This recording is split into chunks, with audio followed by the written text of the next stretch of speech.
Mumbai attack ಆದಂತ ಸಂದರ್ಭದಲ್ಲಿ ಅನೇಕ ಬಾರಿ ಅವರು ನೇರವಾಗಿ ಹೇಳಿದ್ರು, ಹೇಗೆ ಭಯೋತ್ಪಾದಕರೊಳಗೆ ಬರ್ತಾರೆ, ಎಲ್ಲ ನಿಮ್ಮ ಕೈಯಲ್ಲಿದೆ, ಯಾಕೆ ಸಾಧ್ಯ ಇಲ್ಲ, ಎಲ್ಲ ಮಾಡಬೇಕು, ಯಾಕೆ ಅಮೆರಿಕಾಗೆ ಲವ್ ಲೆಟರ್ ಬರೀತೀರಿ ಮತ್ತೊಂದು ಅಂತೇಳಿ. 11 ವರ್ಷ ಆಯಿತು ನರೇಂದ್ರ ಮೋದಿ ಅವರು ಪ್ರಧಾನಮಂತ್ರಿಯಾಗಿ, ಈಗ ಒಂದು ಅವಕಾಶ ಸಿಕ್ಕಿದೆ. ಹಾಗಿದ್ದರೆ ನಿಜವಾಗಿಯೂ ಪಾಕಿಸ್ತಾನವನ್ನು ಬಗ್ಗು ಬಡಿಯಕ್ಕಾಗತ್ತಾ, ಅಥವಾ ಹಿಂದಿನ ಸರ್ಕಾರಕ್ಕೂ ಸಾಧ್ಯವಾಗ್ತಾ ಇಲ್ಲ, ಈಗಿನ ಸರ್ಕಾರಕ್ಕೂ ಸಾಧ್ಯವಾಗ್ತಾ ಇಲ್ಲ, ನಿಜಾಂಶ ಗೊತ್ತಾಗಬೇಕು ಭಾರತಕ್ಕೆ. ಆದರೆ ಒಂದಂತೂ ಬಹಳ ಸ್ಪಷ್ಟ, ಈ ಬಾರಿ ನರೇಂದ್ರ ಮೋದಿ ಅವರ ಬಗ್ಗೆ ಬಹಳ ಒಂದು ಭರವಸೆಯನ್ನ ಜನ ಇಟ್ಕೊಂಡಿದ್ದಾರೆ. ಅದು ಕೇವಲ ಬಾಲಾಕೋಟ್ನಲ್ಲಿ ಏರ್ ಸ್ಟ್ರೈಕ್ ಆಯಿತು, ಸರ್ಜಿಕಲ್ ಸ್ಟ್ರೈಕ್ ಆಯಿತು. ನೋಡಿ, ಏರ್ ಸ್ಟ್ರೈಕ್, ಸರ್ಜಿಕಲ್ ಸ್ಟ್ರೈಕ್ ಈ ಹಿಂದೆ ಕೂಡ ಆಗಿದೆ, ಅದರಲ್ಲಿ ಎರಡು ಮಾತಿಲ್ಲ. ಆದರೆ ಪಾಕಿಸ್ತಾನಕ್ಕೆ ಬುದ್ಧಿ ಕಲಿಸ್ತೀವಿ ಅಂತೇಳಿ ಅಧಿಕಾರಕ್ಕೆ ಬಂದವರು ಈ ಬಾರಿ ಕಲಿಸಲೇಬೇಕು. ಹಾಗಿದ್ರೆ ಯಾವ ರೀತಿ ಇರುತ್ತೆ ಭಾರತದ ಆಕ್ರಮಣ? ಪಹಲ್ಗಾಮ್ ದಾಳಿ ಪ್ರತೀಕಾರಕ್ಕೆ ಭಾರತದ ಪಕ್ಕಾ ಪ್ಲಾನ್ ಸಜ್ಜಾಗಿದೆ. ವಿಶ್ವಕ್ಕೆ ಮತ್ತೆ ಪಾಕಿಸ್ತಾನದ ಬಣ್ಣ ಬಯಲು ಮಾಡಲು ಸಿದ್ಧತೆಗಳಿದೆ. ವಿಶ್ವಮಟ್ಟದಲ್ಲಿ ಭಾರತದಿಂದ ರಾಜತಾಂತ್ರಿಕ ಸಮರ ಆರಂಭವಾಗ್ತಾ ಇದೆ. ನಂಬರ್ 1 ಏರ್ ಸ್ಟ್ರೈಕ್, ಬಲು ದೊಡ್ಡ ಏರ್ ಸ್ಟ್ರೈಕ್ ಮಾಡಿದ್ರು. ಸಾಕು, ಏರ್ ಸ್ಟ್ರೈಕ್ ಬಹಳ ಸಣ್ಣದದು, ಯಾವುದೇ ಸರ್ಕಾರಗಳು ಮಾಡ್ತಾ ಇರುತ್ತೆ ಅದನ್ನ. ಅದಕ್ಕಿಂತ ಬಲು ದೊಡ್ಡ ಪ್ರಹಾರ ಬೇಕು. ಬಾಲಾಕೋಟ್ ಸ್ಟ್ರೈಕ್ ಮಾದರಿ ಸಾಕಾಗೋದಿಲ್ಲ. ಪಾಕಿಸ್ತಾನಕ್ಕೆ ನುಗ್ಗಿ ಹೊಡಿತೀನಿ ಅಂತ ಹೇಳಿದವರು ಪಾಕಿಸ್ತಾನಕ್ಕೆ ನುಗ್ಗಿ ಹೊಡಿಬೇಕು. ಉರಿ ದಾಳಿ ರೀತಿ ಕೂಡ ಸಾಕಾಗೋದಿಲ್ಲ. ಅಲ್ಲಿ ಏನೂ ಆಗಿಲ್ಲ, ಸಣ್ಣ ಪುಟ್ಟದ ಮಾತ್ರ ಆಗಿದೆ. ಶಿಮ್ಲಾ ಒಪ್ಪಂದ ರದ್ದಾಗಿದೆ, ಎಲ್ಒಸಿಗೆ ಮಾನ್ಯತೆ ಇಲ್ಲ, ಪಿಒಕೆ ಮೇಲೆ ಭಾರತ ದಾಳಿಗೆ ಪ್ಲಾನ್. ನಿಜವಾಗ್ಲೂ ನರೇಂದ್ರ ಮೋದಿ ಅವರು ಈ ಬಾರಿ ಗುಸ್ಕೆ ಮಾರಂಗೆ ಅಂತ ಹೇಳಿದವರು. ಪಿಒಕೆಯನ್ನು ಕೂಡ ಇನ್ನು ಇದು ಭಾರತದ ಅಂಗ. ಯಾಕಂದ್ರೆ ಹರಿಸಿಂಗ್ ನಮಗೆ ಕೊಟ್ಟಿರುವಂತದ್ದು, ಜಮ್ಮು ಕಾಶ್ಮೀರದ ರಾಜ ನಮಗೆ ಬರಕೊಟ್ಟಿರುವಂತಹ ದಾಖಲೆಗಳಿದೆ. ಆಮೇಲೆ ಪಿಒಕೆಯಲ್ಲಿರೋರು ಕೂಡ ಭಾರತಕ್ಕೆ ಸೇರಬೇಕು ಅಂತ ಬಯಸ್ತಾ ಇದ್ದಾರೆ. ಪಾಕಿಸ್ತಾನ ಆಕ್ಯುಪೈಡ್ ಕಾಶ್ಮೀರ, ಅವರದನ್ನು ಆಜಾದ್ ಕಾಶ್ಮೀರ ಅಂತ ಕರೀತಾರೆ. ಈ ಹಿಂದಿನ ಯುದ್ಧದಲ್ಲಿ ಕೂಡ ಲಾಹೋರ್ ತನಕ ಹೋಗೋದಕ್ಕೆ ನಮಗೆ ಅವಕಾಶ ಇತ್ತು. ಲಾಲ್ ಬಹದ್ದೂರ್ ಶಾಸ್ತ್ರಿ ಅವರು ಪ್ರಧಾನಮಂತ್ರಿ ಆಗಿದ್ದಾಗ ಒಂದು ಯುದ್ಧ, 1971ರಲ್ಲಿ 72ರಲ್ಲಿ ಇಂದಿರಾ ಗಾಂಧಿ ಅವರು ಪ್ರಧಾನಿಯಾಗಿದ್ದಾಗ ಒಂದು ಯುದ್ಧ, ಅಟಲ್ ಬಿಹಾರಿ ವಾಜಪೇಯಿ ಅವರು ಪ್ರಧಾನಿಯಾಗಿದ್ದಾಗ ಕಾರ್ಗಿಲ್ ಯುದ್ಧ. ಪ್ರತಿಯೊಂದು ಸಂದರ್ಭದಲ್ಲೂ ಕೂಡ ಸೇನೆ ಮುನ್ನುಗ್ಗೋದಕ್ಕೆ ಸಜ್ಜಾಗಿತ್ತು, ನಮಗೊಂದು ಅವಕಾಶ ಕೊಡಿ ಅಂತ ಹೇಳಿ. ಆಗ ದೆಹಲಿಯಿಂದ ಸರಿಯಾದ ಪ್ರತಿಕ್ರಿಯೆಗಳು ಬರ್ತಾ ಇರಲಿಲ್ಲ ಅನ್ನುವಂಥ ಆರೋಪಗಳಿತ್ತಲ್ಲ. ಈ ಬಾರಿ ಆ ರೀತಿ ಆಗಲಿಕ್ಕಿಲ್ಲ. ಈ ಬಾರಿ ದೆಹಲಿಯಿಂದ ಯುದ್ಧ ಮಾಡಬೇಡಿ ಅಂತ ಬರಲಿಕ್ಕಿಲ್ಲ, ಬರಬಾರದು. ಯಾಕಂದ್ರೆ ಭಾರತೀಯರೆಲ್ಲ ವೋಟ್ ಹಾಕಿ ಗೆಲ್ಲಿಸಿರೋದು ಈ ಬಾರಿ ನಮಗೆ ಉತ್ತರ ಬೇಕೇ ಬೇಕು ಅಂತೇಳಿ. ನಮ್ಮ ಆಂತರಿಕ ಯಾವುದೇ ಸಮಸ್ಯೆಗಳನ್ನು ನಾವು ಸರಿ ಮಾಡ್ಕೋತೀವಿ, ಅದು ಬೇರೆ ವಿಚಾರ.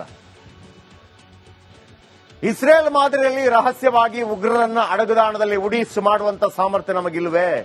ಇದೆ, ಖಂಡಿತವಾಗ್ಲೂ ಮಾಡಬಹುದು. ಪಾಕಿಸ್ತಾನದ ಮೇಲೆ ಕ್ಷಿಪಣಿ ದಾಳಿ, ಅಗ್ನಿ, ಪೃಥ್ವಿ, ಬ್ರಹ್ಮೋಸ್, ವಿಕ್ರಾಂತ್ ಎಲ್ಲ ಇದೆ. ಆಕಾಶದಿಂದ ಭೂಮಿಗೆ, ಭೂಮಿಯಿಂದ ಆಕಾಶಕ್ಕೆ, ಸಮುದ್ರದಿಂದ ಭೂಮಿಗೆ ದಾಳಿ ಮಾಡುವಂತ ಸಾಮರ್ಥ್ಯ ನಮ್ಮ ಬಳಿ ಇದೆ. ನೆಲಮಾರ್ಗವಾಗಿ, ಜಲಮಾರ್ಗವಾಗಿ, ವಾಯುಮಾರ್ಗವಾಗಿ ಪಾಕಿಸ್ತಾನದ ಮೇಲೆ ಅಟ್ಯಾಕ್ ಮಾಡುವಂತ ಎಲ್ಲಾ ಶಸ್ತ್ರಾಸ್ತ್ರಗಳು ನಮ್ಮ ಬಳಿ ಇದೆ. ರಫೇಲ್ ವಿಚಾರಕ್ಕೆ ಇಷ್ಟೆಲ್ಲ ರಾದ್ದಾಂತಗಳಾದರೂ ಕೂಡ ರಫೇಲ್ ಬಂದಾಗ ನಾವು ಸಂಭ್ರಮ ಪಟ್ವಿ.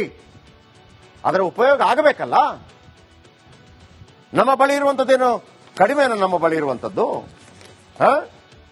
ಅಗ್ನಿ ಸೀರೀಸ್ ಇದೆ ನಮ್ಮ ಬಳಿ, ಬ್ರಹ್ಮೋಸ್ ಇದೆ, ಪೃಥ್ವಿ ಇದೆ.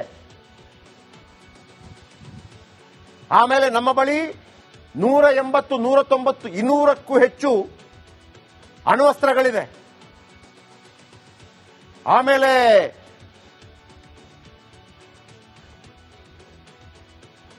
ಭೂಮಿಯಿಂದ, ಆಕಾಶದಿಂದ ಮತ್ತು ಸಮುದ್ರದಿಂದ ಅಟ್ಯಾಕ್ ಮಾಡೋದಕ್ಕೆ ಎಲ್ಲ ವ್ಯವಸ್ಥೆಗಳಿದೆ ನಮ್ಮಲ್ಲಿ. ಪಾಕಿಸ್ತಾನವನ್ನು ಅರಬ್ಬಿ ಸಮುದ್ರದಲ್ಲಿ ಭಾರತ ಜಲದಿಗ್ಬಂಧನ ಮಾಡಬಹುದು. ಎಲ್ಲಾ ರೀತಿ ಸಜ್ಜಾಗಿ ಭಾರತ ಪೂರ್ಣ ಪ್ರಮಾಣದ ಯುದ್ಧ ಘೋಷಣೆ ಮಾಡಬಹುದು. ಅಣುಬಾಂಬ್ ದಾಳಿಗೆ ಮಾತ್ರ ಭಾರತ ಪ್ರಯತ್ನ ಪಡೋದ್ರೆ ಗೊತ್ತಿದೆ. ಯಾಕಂದ್ರೆ ನಾವು ಮತ್ತು ಚೀನಾ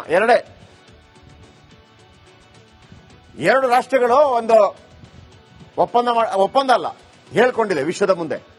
ಯಾವುದೇ ಕಾರಣ ನಮ್ಮ ಬಳಿ ಅಣುಬಾಂಬ್ ಇದೆ, ನಾವು ಯಾವುದೇ ಕಾರಣಕ್ಕೂ ಫಸ್ಟ್ ಯೂಸ್ ಮಾಡಲ್ಲ. ಒಂದು ವೇಳೆ ಪಾಕಿಸ್ತಾನ ಅದನ್ನು ಏನು ಹೇಳಿಲ್ಲ, ಪಾಕಿಸ್ತಾನ ಅಣುಬಾಂಬ್ ಯೂಸ್ ಮಾಡಿದ್ರೆ ನಾವು ಅದರ ಬದಲು 20 ಹಾಕ್ತೀವಿ. ಆಮೇಲೆ ಭಾರತ ಮತ್ತು ಚೀನಾ ಹೇಳ್ಕೊಂಡ ಮಾತೇನಪ್ಪ ಅಂತಂದ್ರೆ, ನಾವು ಅಣುಬಾಂಬ್ ಪ್ರಯೋಗ ಮೊದಲು ಮಾಡೋದಿಲ್ಲ, ಆಮೇಲೆ ವಿಶ್ವದಲ್ಲಿ ಎಲ್ಲಾ ಕಡೆ ಅಣುಬಾಂಬ್ಗಳನ್ನು ನಿರ್ನಾಮ ಮಾಡ್ತೀವಿ ಅಂತ ಎಲ್ಲರೂ ಬಂದ್ರೆ ನಾವು ಕೂಡ ಅಣುಬಾಂಬನ್ನು ನಿರ್ನಾಮ ಮಾಡ್ತೀವಿ. ಭಾರತದ ಆಯ್ಕೆ ಅಣುಬಾಂಬ್ ಅಲ್ಲ, ಮೊದಲು ಪ್ರಯೋಗ ಮಾಡಲ್ಲ. ಪಾಕಿಸ್ತಾನ ಅಣುಬಾಂಬ್ ಪ್ರಯೋಗ ಮಾಡಿದ್ರೆ ಭಾರತ ಸುಮ್ಮನೆ ಕೋರಲ್ಲ. 1ಕ್ಕೆ 100, 1ಕ್ಕೆ 10, ಆ ತರ 10ಕ್ಕೆ 20. ಒಂದು ರಿವೆಂಜ್ ಅನ್ನ ಮಾತ್ರ ಈ ಸಲ 140 ಕೋಟಿ ಭಾರತೀಯರು ನಿರೀಕ್ಷೆ ಮಾಡ್ತಾ ಇದ್ದಾರೆ. ಈ ಸಲ ಕೂಡ ಅಭಿನಹಿ ತೋ ಕಭಿನಹಿ. ಈಗೊಂದು ಬ್ರೇಕ್. ಮುಂದಿನ ಭಾಗದಲ್ಲಿ ಮುಂಬೈ ಅಟ್ಯಾಕ್ ಆದಂತ ಸಂದರ್ಭದಲ್ಲಿ ಅನೇಕ ಬಾರಿ ಅವರು ನೇರವಾಗಿ ಹೇಳಿದ್ರು, ಹೇಗೆ ಭಯೋತ್ಪಾದಕರೊಳಗೆ ಬರ್ತಾರೆ, ಎಲ್ಲ ನಿಮ್ಮ ಕೈಯಲ್ಲಿದೆ, ಯಾಕೆ ಸಾಧ್ಯ ಇಲ್ಲ, ಎಲ್ಲ ಮಾಡಬೇಕು, ಯಾಕೆ ಅಮೆರಿಕಾಗೆ ಲವ್ ಲೆಟರ್ ಬರೀತೀರಿ ಮತ್ತೊಂದು ಅಂತೇಳಿ. 11 ವರ್ಷ ಆಯಿತು ನರೇಂದ್ರ ಮೋದಿ ಅವರು ಪ್ರಧಾನಮಂತ್ರಿಯಾಗಿ. ಈಗ ಒಂದು ಅವಕಾಶ ಸಿಕ್ಕಿದೆ. ಹಾಗಿದ್ದರೆ ನಿಜವಾಗಿಯೂ ಪಾಕಿಸ್ತಾನವನ್ನು ಬಗ್ಗು ಬಡಿಯಕ್ಕಾಗತ್ತಾ, ಅಥವಾ ಹಿಂದಿನ ಸರ್ಕಾರಕ್ಕೂ ಸಾಧ್ಯವಾಗ್ತಾ ಇಲ್ಲ, ಈಗಿನ ಸರ್ಕಾರಕ್ಕೂ ಸಾಧ್ಯವಾಗ್ತಾ ಇಲ್ಲ? ನಿಜಾಂಶ ಗೊತ್ತಾಗಬೇಕು ಭಾರತಕ್ಕೆ. ಆದರೆ ಒಂದಂತೂ ಬಹಳ ಸ್ಪಷ್ಟ, ಈ ಬಾರಿ ನರೇಂದ್ರ ಮೋದಿ ಅವರ ಬಗ್ಗೆ ಬಹಳ ಒಂದು ಭರವಸೆಯನ್ನ ಜನ ಇಟ್ಕೊಂಡಿದ್ದಾರೆ. ಅದು ಕೇವಲ ಬಾಲಾಕೋಟ್ನಲ್ಲಿ ಏರ್ ಸ್ಟ್ರೈಕ್ ಆಯಿತು, ಸರ್ಜಿಕಲ್ ಸ್ಟ್ರೈಕ್ ಆಯಿತು. ನೋಡಿ, ಏರ್ ಸ್ಟ್ರೈಕ್, ಸರ್ಜಿಕಲ್ ಸ್ಟ್ರೈಕ್ ಈ ಹಿಂದೆ ಕೂಡ ಆಗಿದೆ, ಅದರಲ್ಲಿ ಎರಡು ಮಾತಿಲ್ಲ. ಆದರೆ ಪಾಕಿಸ್ತಾನಕ್ಕೆ ಬುದ್ಧಿ ಕಲಿಸ್ತೀವಿ ಅಂತೇಳಿ ಅಧಿಕಾರಕ್ಕೆ ಬಂದವರು ಈ ಬಾರಿ ಕಲಿಸಲೇಬೇಕು. ಹಾಗಿದ್ರೆ ಯಾವ ರೀತಿ ಇರುತ್ತೆ ಭಾರತದ ಆಕ್ರಮಣ? ಪಹಲ್ಗಾಮ್ ದಾಳಿ ಪ್ರತೀಕಾರಕ್ಕೆ ಭಾರತದ ಪಕ್ಕಾ ಪ್ಲಾನ್ ಸಜ್ಜಾಗಿದೆ. ವಿಶ್ವಕ್ಕೆ ಮತ್ತೆ ಪಾಕಿಸ್ತಾನದ ಬಣ್ಣ ಬಯಲು ಮಾಡಲು ಸಿದ್ಧತೆಗಳಿದೆ. ವಿಶ್ವಮಟ್ಟದಲ್ಲಿ ಭಾರತದಿಂದ ರಾಜತಾಂತ್ರಿಕ ಸಮರ ಆರಂಭವಾಗ್ತಾ ಇದೆ. Number 1 air strike. ಬಲು ದೊಡ್ಡ ಏರ್ ಸ್ಟ್ರೈಕ್ ಮಾಡಿದ್ರು. ಸಾಕು, ಏರ್ ಸ್ಟ್ರೈಕ್ ಬಹಳ ಸಣ್ಣದದು, ಯಾವುದೇ ಸರ್ಕಾರಗಳು ಮಾಡ್ತಾ ಇರುತ್ತೆ ಅದನ್ನ. ಅದಕ್ಕಿಂತ ಬಲು ದೊಡ್ಡ ಪ್ರಹಾರ ಬೇಕು. ಬಾಲಾಕೋಟ್ ಸ್ಟ್ರೈಕ್ ಮಾದರಿ ಸಾಕಾಗೋದಿಲ್ಲ. ಪಾಕಿಸ್ತಾನಕ್ಕೆ ನುಗ್ಗಿ ಹೊಡಿತೀನಿ ಅಂತ ಹೇಳಿದವರು ಪಾಕಿಸ್ತಾನಕ್ಕೆ ನುಗ್ಗಿ ಹೊಡಿಬೇಕು. ಉರಿ ದಾಳಿ ರೀತಿ ಕೂಡ ಸಾಕಾಗೋದಿಲ್ಲ. ಅಲ್ಲಿ ಏನೂ ಆಗಿಲ್ಲ, ಸಣ್ಣ ಪುಟ್ಟದ ಮಾತ್ರ ಆಗಿದೆ. ಶಿಮ್ಲಾ ಒಪ್ಪಂದ ರದ್ದಾಗಿದೆ, ಎಲ್ಒಸಿಗೆ ಮಾನ್ಯತೆ ಇಲ್ಲ, ಪಿಒಕೆ ಮೇಲೆ ಭಾರತ ದಾಳಿಗೆ ಪ್ಲಾನ್. ನಿಜವಾಗ್ಲೂ ನರೇಂದ್ರ ಮೋದಿ ಅವರು ಈ ಬಾರಿ ಗುಸ್ಕೆ ಮಾರೆಂಗೆ ಅಂತ ಹೇಳಿದವರು. ಪಿಒಕೆಯನ್ನು ಕೂಡ ಇನ್ನು ಇದು ಭಾರತದ ಅಂಗ. ಯಾಕಂದ್ರೆ ಹರಿಸಿಂಗ್ ನಮಗೆ ಕೊಟ್ಟಿರುವಂತದ್ದು, ಜಮ್ಮು ಕಾಶ್ಮೀರದ ರಾಜ ನಮಗೆ ಬರಕೊಟ್ಟಿರುವಂತ ದಾಖಲೆಗಳಿದೆ. ಆಮೇಲೆ ಪಿಒಕೆಯಲ್ಲಿರೋರು ಕೂಡ ಭಾರತಕ್ಕೆ ಸೇರಬೇಕು ಅಂತ ಬಯಸ್ತಾ ಇದ್ದಾರೆ. ಪಾಕಿಸ್ತಾನ ಆಕ್ಯುಪೈಡ್ ಕಾಶ್ಮೀರ, ಅವರದನ್ನು ಆಜಾದ್ ಕಾಶ್ಮೀರ ಅಂತ ಕರೀತಾರೆ. ಈ ಹಿಂದಿನ ಯುದ್ಧದಲ್ಲೂ ಕೂಡ ಲಾಹೋರ್ ತನಕ ಹೋಗೋದಕ್ಕೆ ನಮಗೆ ಅವಕಾಶ ಇತ್ತು. ಲಾಲ್ ಬಹದ್ದೂರ್ ಶಾಸ್ತ್ರಿ ಅವರು ಪ್ರಧಾನಮಂತ್ರಿ ಆಗಿದ್ದಾಗ ಒಂದು ಯುದ್ಧ, 1971ರಲ್ಲಿ 72ರಲ್ಲಿ ಇಂದಿರಾ ಗಾಂಧಿ ಅವರು ಪ್ರಧಾನಿಯಾಗಿದ್ದಾಗ ಒಂದು ಯುದ್ಧ, ಅಟಲ್ ಬಿಹಾರಿ ವಾಜಪೇಯಿ ಅವರು ಪ್ರಧಾನಿಯಾಗಿದ್ದಾಗ ಕಾರ್ಗಿಲ್ ಯುದ್ಧ. ಪ್ರತಿಯೊಂದು ಸಂದರ್ಭದಲ್ಲೂ ಕೂಡ ಸೇನೆ ಮುನ್ನುಗ್ಗೋದಕ್ಕೆ ಸಜ್ಜಾಗಿತ್ತು. ನಮಗೊಂದು ಅವಕಾಶ ಕೊಡಿ ಅಂತ ಹೇಳಿ. ಆಗ ದೆಹಲಿಯಿಂದ ಸರಿಯಾದ ಪ್ರತಿಕ್ರಿಯೆಗಳು ಬರ್ತಾ ಇರಲಿಲ್ಲ ಅನ್ನುವಂಥ ಆರೋಪಗಳಿತ್ತಲ್ಲ. ಈ ಬಾರಿ ಆ ರೀತಿ ಆಗ್ಲಿಕ್ಕಿಲ್ಲ. ಈ ಬಾರಿ ದೆಹಲಿಯಿಂದ ಯುದ್ಧ ಮಾಡಬೇಡಿ ಅಂತ ಬರ್ಲಿಕ್ಕಿಲ್ಲ, ಬರಬಾರದು. ಯಾಕಂದ್ರೆ ಭಾರತೀಯರೆಲ್ಲ ವೋಟ್ ಹಾಕಿ ಗೆಲ್ಲಿಸಿರೋದು ಈ ಬಾರಿ ನಮಗೆ ಉತ್ತರ ಬೇಕೇ ಬೇಕು ಅಂತೇಳಿ. ನಮ್ಮ ಆಂತರಿಕ ಯಾವುದೇ ಸಮಸ್ಯೆಗಳನ್ನು ನಾವು ಸರಿ ಮಾಡ್ಕೋತೀವಿ, ಅದು ಬೇರೆ ವಿಚಾರ. ಇಸ್ರೇಲ್ ಮಾದರಿಯಲ್ಲಿ ರಹಸ್ಯವಾಗಿ ಉಗ್ರರನ್ನ ಅಡಗುದಾಣದಲ್ಲಿ ಉಡೀಸ್ ಮಾಡುವಂತ ಸಾಮರ್ಥ್ಯ ನಮಗಿಲ್ವೇ? ಇದೆ, ಖಂಡಿತವಾಗ್ಲೂ ಮಾಡಬಹುದು. ಪಾಕಿಸ್ತಾನದ ಮೇಲೆ ಕ್ಷಿಪಣಿ ದಾಳಿ, ಅಗ್ನಿ, ಪೃಥ್ವಿ, ಬ್ರಹ್ಮೋಸ್, ವಿಕ್ರಾಂತ್ ಎಲ್ಲ ಇದೆ. ಆಕಾಶದಿಂದ ಭೂಮಿಗೆ, ಭೂಮಿಯಿಂದ ಆಕಾಶಕ್ಕೆ, ಸಮುದ್ರದಿಂದ ಭೂಮಿಗೆ ದಾಳಿ ಮಾಡುವಂತ ಸಾಮರ್ಥ್ಯ ನಮ್ಮ ಬಳಿ ಇದೆ. ನೆಲಮಾರ್ಗವಾಗಿ, ಜಲಮಾರ್ಗವಾಗಿ, ವಾಯುಮಾರ್ಗವಾಗಿ ಪಾಕಿಸ್ತಾನದ ಮೇಲೆ ಅಟ್ಯಾಕ್ ಮಾಡುವಂತ ಎಲ್ಲಾ ಶಸ್ತ್ರಾಸ್ತ್ರಗಳು ನಮ್ಮ ಬಳಿ ಇದೆ. ರಫೇಲ್ ವಿಚಾರಕ್ಕೆ ಇಷ್ಟೆಲ್ಲ ರಾದ್ದಾಂತಗಳಾದ್ರೂ ಕೂಡ ರಫೇಲ್ ಬಂದಾಗ ನಾವು ಸಂಭ್ರಮ ಪಟ್ವಿ. ಅದರ ಉಪಯೋಗ ಆಗಬೇಕಲ್ಲ. ನಮ್ಮ ಬಳಿ ಇರುವಂತದ್ದೇನು ಕಡಿಮೆನೋ? ನಮ್ಮ ಬಳಿ ಇರುವಂತದ್ದು ಅಗ್ನಿ ಸೀರೀಸ್ ಇದೆ ನಮ್ಮ ಬಳಿ, ಬ್ರಹ್ಮೋಸ್ ಇದೆ, ಪೃಥ್ವಿ ಇದೆ. ಆಮೇಲೆ ನಮ್ಮ ಬಳಿ 180, 190, 200ಕ್ಕೂ ಹೆಚ್ಚು ಅಣ್ವಸ್ತ್ರಗಳಿದೆ. ಆಮೇಲೆ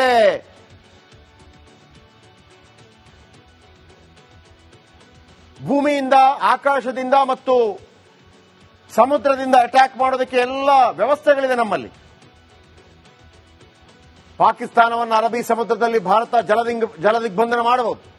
ಎಲ್ಲಾ ರೀತಿ ಸಜ್ಜಾಗಿ ಭಾರತ ಪೂರ್ಣ ಪ್ರಮಾಣದ ಯುದ್ಧ ಘೋಷಣೆ ಮಾಡಬಹುದು. ಅಣುಬಾಂಬ್ ದಾಳಿಗೆ ಮಾತ್ರ ಭಾರತ ಪ್ರಯತ್ನ ಪಡೋದ್ರೆ ಗೊತ್ತಿದೆ. ಯಾಕಂದ್ರೆ ನಾವು ಮತ್ತು ಚೀನಾ ಎರಡು ರಾಷ್ಟ್ರಗಳು ಒಂದು ಒಪ್ಪಂದ ಅಲ್ಲ ಹೇಳ್ಕೊಂಡಿದೆ ವಿಶ್ವದ ಮುಂದೆ. ಯಾವುದೇ ಕಾರಣ ನಮ್ಮ ಬಳಿ ಅಣುಬಾಂಬ್ ಇದೆ, ನಾವು ಯಾವುದೇ ಕಾರಣಕ್ಕೂ ಫಸ್ಟ್ ಯೂಸ್ ಮಾಡಲ್ಲ. ಒಂದು ವೇಳೆ ಪಾಕಿಸ್ತಾನ ಅದನ್ನು ಏನು ಹೇಳಿಲ್ಲ, ಪಾಕಿಸ್ತಾನ ಅಣುಬಾಂಬ್ ಯೂಸ್ ಮಾಡಿದ್ರೆ ನಾವು ಅದರ ಬದಲು 20 ಹಾಕ್ತೀವಿ. ಆಮೇಲೆ ಭಾರತ ಮತ್ತು ಚೀನಾ ಹೇಳ್ಕೊಂಡ ಮಾತೇನಪ್ಪ ಅಂತಂದ್ರೆ ನಾವು ಅಣುಬಾಂಬ್ ಪ್ರಯೋಗ ಮೊದಲು ಮಾಡೋದಿಲ್ಲ, ಆಮೇಲೆ ವಿಶ್ವದಲ್ಲಿ ಎಲ್ಲಾ ಕಡೆ ಅಣುಬಾಂಬ್ಗಳನ್ನ ನಿರ್ನಾಮ ಮಾಡ್ತೀವಿ ಅಂತ ಎಲ್ಲರೂ ಬಂದ್ರೆ ನಾವು ಕೂಡ ಅಣುಬಾಂಬ್ ಅನ್ನು ನಿರ್ನಾಮ ಮಾಡ್ತೀವಿ. ಭಾರತದ ಆಯ್ಕೆ ಅಣುಬಾಂಬ್ ಅಲ್ಲ, ಮೊದಲು ಪ್ರಯೋಗ ಮಾಡಲ್ಲ. ಪಾಕಿಸ್ತಾನ ಅಣುಬಾಂಬ್ ಪ್ರಯೋಗ ಮಾಡಿದ್ರೆ ಭಾರತ ಸುಮ್ಮನೆ ಕೋರಲ್ಲ. 1ಕ್ಕೆ 100, 1ಕ್ಕೆ 10, ಆ ತರ 10ಕ್ಕೆ 20. ಒಂದು ರಿವೆಂಜ್ ಅನ್ನ ಮಾತ್ರ ಈ ಸಲ 140 ಕೋಟಿ ಭಾರತೀಯರು ನಿರೀಕ್ಷೆ ಮಾಡ್ತಾ ಇದ್ದಾರೆ. ಈ ಸಲ ಕೂಡ ಅಭಿ ನಹಿ ತೋ ಕಭಿ ನಹಿ. ಈಗೊಂದು ಬ್ರೇಕ್, ಮುಂದಿನ ಭಾಗ